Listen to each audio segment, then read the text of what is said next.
Strong Toyota, leading the way every day. And strong Toyota, symbols of trust.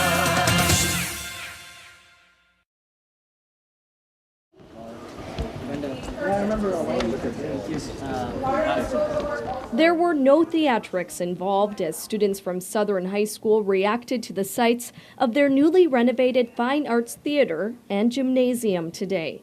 DOE Superintendent John Fernandez was also pleased with what he saw compared to his first tour a year ago. Well, last August we came through these facilities and we wanted to see for ourselves exactly what the conditions the Fine Arts Center and the gym were in. And we saw termites, we saw water damage, we saw broken equipment, and just an unused, abandoned facility. As the summer session students walked through the athletic facilities for the first time, one commented that he'd like to boost his grades so that he can participate in after-school sports.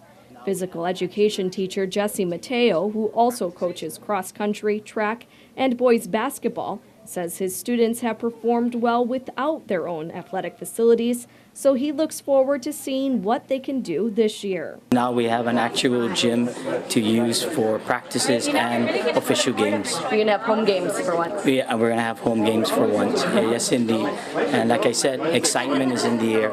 Daniel Tenorio is graduating this summer, so he won't be able to use the facilities as a student, but says he'll be cheering on his former classmates from the bleachers. It's more beautiful than anyone ever will imagine. But the Dolphins had everything new once before, when the school first opened in the late 90s, and it didn't take long before the facilities started to deteriorate. So what's the plan this time? Superintendent Fernandez says he'll be asking the legislature to appropriate more funds to DOE so that it can maintain these investments. But he's also considering options to generate new revenue.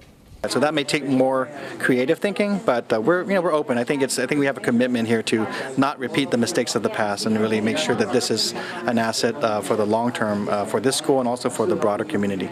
DOE has already established a partnership with the GATE program, and the superintendent says it's already proven to be a helpful relationship. We actually invited GATE staff to come join us, and so they came down here and they immediately saw improvements that could be made on the stage. And so when I heard that, I said, you need to be a partner in making sure we do this right the first time. So they've been very willing. I think over time they've seen the potential that this will have. So I think they're looking at what they can do to add value here. So the way it's arranged now is that Southern High School, they'll have access to the facilities primarily through the school day. And afterwards, we want GATE to make use of it for their community productions and for their plays or musicals, all of those things. The renovations were funded through $7 million in ERA grants. No plans have been made for the school's pool, which has been empty for several years. Betsy Brown, PNC News.